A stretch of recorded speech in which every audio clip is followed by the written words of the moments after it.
Grit, I think, primarily cares about the music, and cares about the label having integrity and the people on the label having integrity.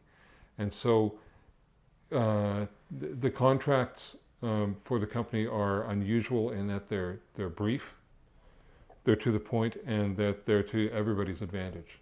That there's very little renegotiation you have to do on a contract. I was with another company for years before I got to Borealis, and some companies are interested about positioning their company in order to make a vast amount of impact in the market.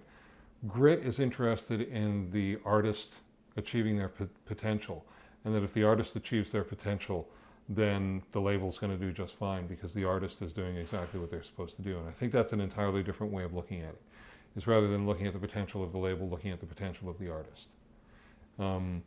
They certainly take a great deal of care in terms of the way that they market, but they've also, because Grit and Bill have such wide connections in the music industry as a whole, and because they're respected as players, not in the sense of like market players, but in the sense of being actual musicians, that I think they're treated with a certain amount of respect that some other labels might not be treated with, because the people know where the music's coming from when it's coming from Borealis, and I like the fact that they are proudly and unabashedly about folk music, because again, there's a lot of people who try and hide folk, or try and sort of shove folk down into a category, and to have a sort of a category down here, or try to get you not to be folk. We don't. You can be folk, but just don't say you're folk. Like don't tell anybody you're folk.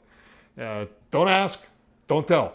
But Borealis is unabashedly about folk music, and I think that when you're that proud of what you do, and when you're that upfront about what you do, that it again speaks to the integrity of the music.